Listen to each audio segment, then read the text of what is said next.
Today we're going to have a very brief look at a complaint letter. If you look in the book, it tells us to write a letter.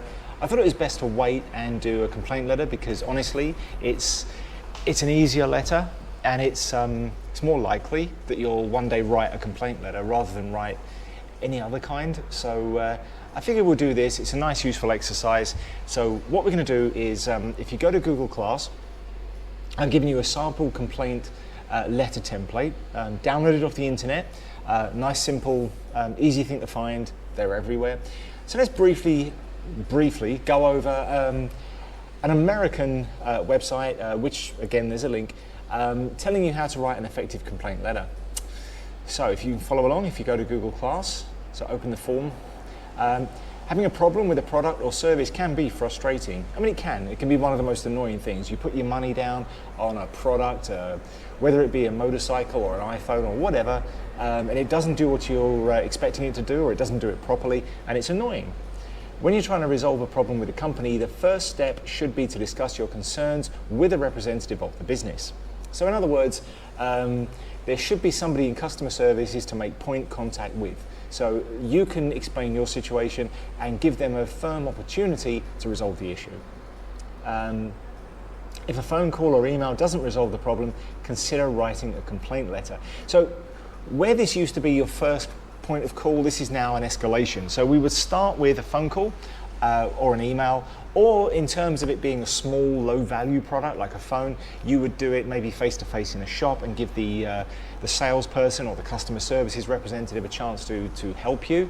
If that doesn't work, we'd escalate it to a complaint letter. And that's the way things have changed today. A letter is important. It puts your complaint on record with the company, helps preserve any legal rights you may have in the situation, and lets the company know you're serious about pursuing the complaint. So it is an escalation that there's a formal record of, to let everybody know that you're not going to let this go away. I've seen this before, working in a shop when I was very young back in London. Somebody wrote a complaint letter saying they would picket our shop, stand outside, threatening customers and all sorts of other nonsense, and it worked. He got a full refund, even though he was the problem, even though he was causing the situation. He got everything he wanted because he wrote a complaint letter. Other times I've seen idiot customers come in. One of them, and this is going back a bit, when there were Walkmans, which is a little portable radio tape unit to play back music, and she came in and she said to a 16-year-old sales assistant, "I want that one."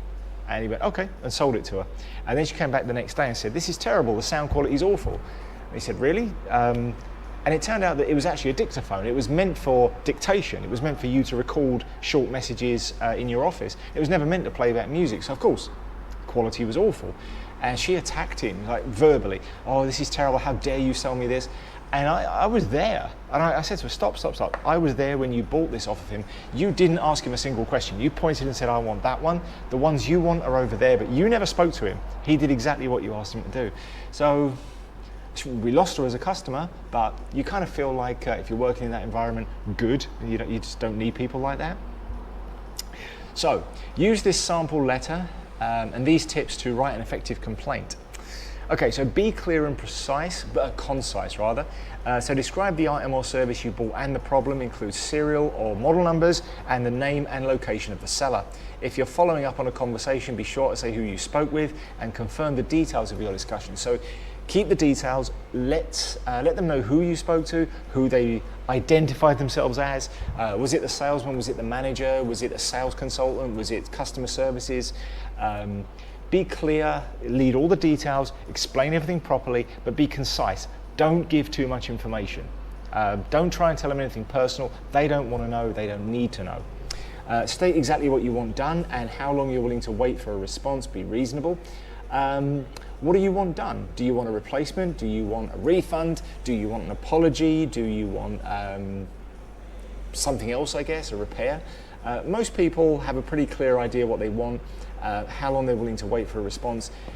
Depending on the value of the item, it could be months, it could be days. Realistically, if I've had a bad cup of coffee, I'll email and I expect a response within a day, and they'll probably say, "Sorry you had that, takeaway coffee, say this was awful, it tasted like crap, it wasn't hot."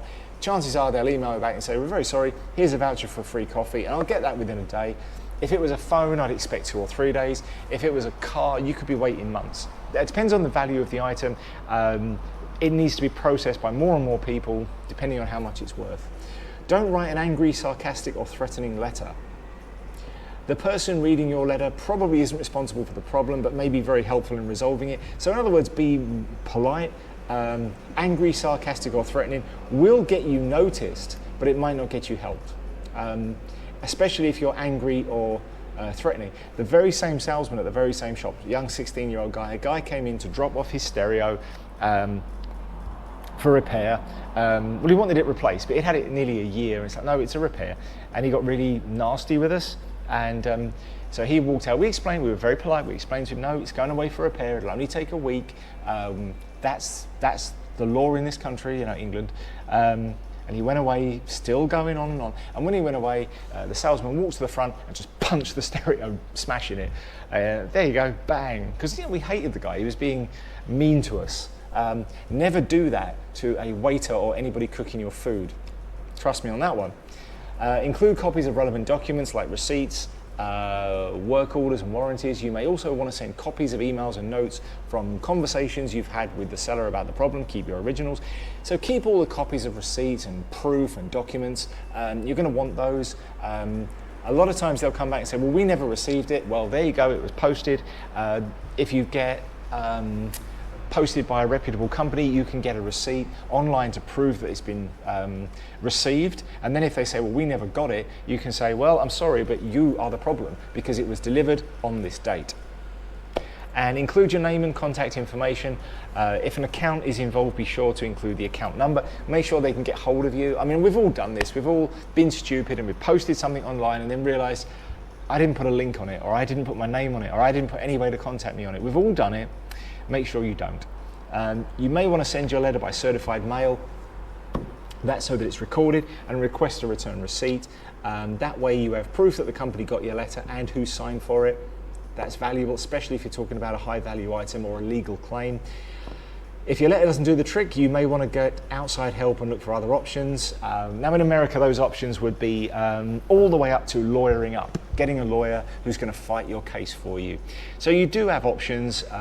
You can escalate to a letter, and then usually you're going to take legal action. Normally, I would say 99% of people back down immediately under threat of a lawyer. That's been my experience. If anybody threatens, people back down. They don't want the trouble. So that's usually what you find. So that's a brief guide to writing a complaint letter. Now I've attached a sample for you as well. It's in Google Classroom. Have a look at the Word document. Now what we're going to do is we're going to watch a short film about something that happens. And then I want you to write a complaint letter about what happens in the movie. So you're going to pretend to be the protagonist. Something is going to happen to him. So the main character, something's going to happen to him, he's not going to like it, and he's going to want to write a complaint letter. You've got to imagine that, write that complaint letter for him. Now the formatted document is there for you.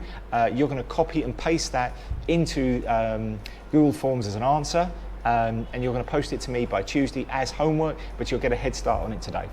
Okay? That's us today. You're going to write a complaint letter and you'll finish it off by end of play on Tuesday. Done.